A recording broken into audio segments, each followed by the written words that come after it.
आइए हम सब इस पावन स्थान पर इस पवित्र कथा का, पवित्र भक्तमाल की कथाओं का, भगवान के परम अनुरागी परम रसिक भक्तों की कथाओं को श्रवण कर रहे हैं। प्रवचनों का विशेष व्याख्यान प्रारंभ हुआ है, तो बड़े भाव से हम सभी इन कथाओं का रसपान करें। कबीरदास जी एक बड़ा सुंदर दोहा लिखते हैं, बड़ी अच्छी बात कहते हैं। कबीरा जब हम पैदा भई, जग हंसे हम रोए। क्या कहते हैं? कबीरा जब हम पैदा भये, जग हंसे हम रोए। ऐसी करनी कर चलो कि हम हंसे जग रोए। अब इसका भावार्थ क्या है? कबीरदास जी भगवान राम के उपासक थे और भगवान श्री राम का 24 घंटे नाम जप किया करते थे। देखिए, एक बात हमेशा जीवन में ये ध्यान रखिएगा कि भगवान का दर्शन एक पल के लिए दुर्लभ है, एक समय के लिए दुर्लभ है। कि कोई भी विश्वास के साथ नहीं कह सकता कि भगवान दर्शन देंगे, और कब देंगे, क्यों देंगे, कैसे देंगे, ये भी हमें नहीं पता। और हर किसी व्यक्ति के लिए दर्शन पाना भी कठिन है। कोई ना कोई समस्या, कोई ना कोई दुख बीच में आड़े आ जाता है, जिसके कारण हम दर्शन भी नहीं कर पाते। लेकिन एकमात्र जहाँ मन में अगर दर्शन चाहिए, अगर इन दृष्टि में आपको भगवान को देखना है, तो आपको केवल राम नाम का जाप करना चाहिए। केवल यही एक साधन है इस कलयुग में, इस कली काल में। क्योंकि भगवान राम नाम लेने से ही, केवल मात्र नाम लेने से ही, आपकी जब पांचों इंद्रियां काबू में आ जाती है, जब आपके 8 मनोचक्र जब आपके वश में हो जाते हैं, आपके अधिकार में हो जाते हैं, तब आप इस संसार को जीत पाते हैं। और इस संसार को जीतने के लिए केवल एक ही राम नाम का महामंत्र है। ये मंत्र नहीं है, ये महामंत्र है। कबीरदास जी इस दोहे के माध्यम से इन्हीं संसार की व्याख्या और इसी संसार की वास्तविकता से हमें अवगत कराते हैं, सामना करवाते हैं। कबीरा जब हम पैदा भये, हम रोए जग हंसे। जब कोई भी संतान घर में आती है, चाहे पुत्र हो या पुत्री हो, कोई नया मेहमान जब घर में आता है, जब बच्चा पैदा होता है, जब हम पैदा होते हैं, तो कैसे पैदा होते हैं? रोते हुए आते हैं, रोते हुए आते हैं। हम रोते हुए आते हैं, लेकिन ये संसार बड़ा प्रसन्न होता है, खूब उत्सव मनाता है, खूब मिठाइयाँ बांटता है, खूब पैसे खर्च करता है, रिश्तेदारों को इकट्ठा करता है कि खाओ और जाओ।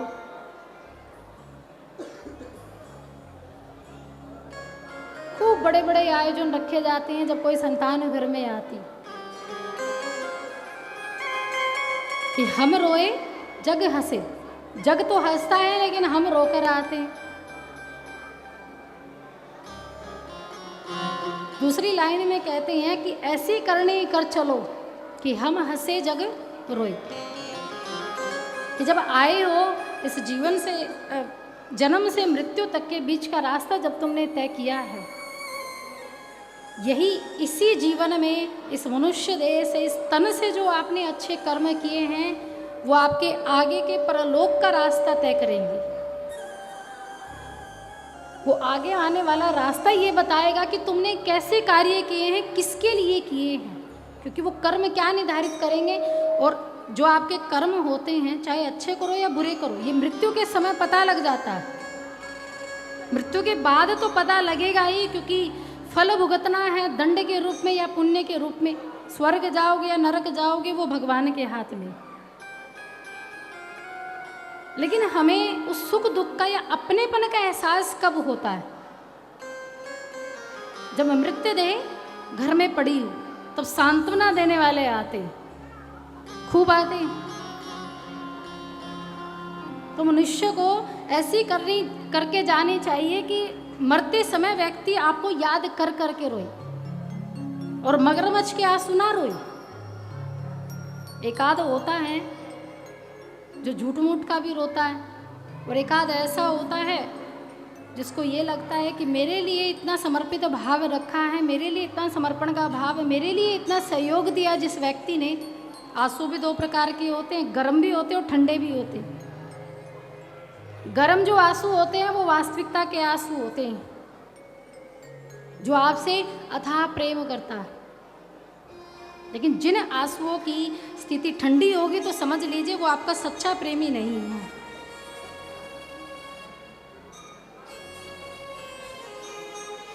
ऐसे करने कर चलो कि हम हंसे, यानी मृत्यु के बाद जब भगवान के द्वार पर जब अपनी चिट्ठी खोली जाए, पोथी खोली जाए यमराज जी के सामने, तब हम खुश होकर जाए, प्रसन्नचित होकर जाए, क्योंकि हम जानते हैं हमने कोई गलत नहीं की। अनजाने में भले ही गलत हो जाए, लेकिन जानबूझकर हमने कोई पाप कर्म नहीं किया। ये खुशी, ये शांति मन में है, ये संतुष्टि अगर मन में है तो हम हंसकर इस जीवन से विदा होते हैं। और जब हंसकर हम जाते हैं तो ये संसार स्मरण हमेशा रखता है। कई लोग होते हैं ना जो मृत्यु से सबसे ज़्यादा भय होता है।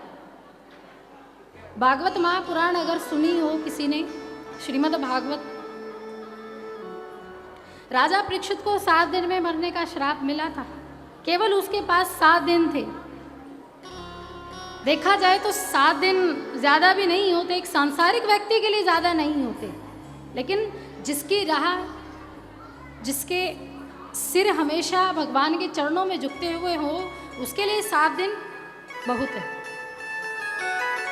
राजा परीक्षित को जब 7 दिन में मरने का श्राप मिला, तब सुखदेव मुनि जब कथा सुनाने के लिए विराजमान हुए तो उन्होंने कहा कि राजन, तुम्हारे पास केवल 7 दिन हैं, तो क्या करना चाहते हो? जाओ, पत्नियों के पास रहो, बच्चों के पास रहो, उनका वहन करो, सुख दो, क्योंकि केवल 7 दिन है।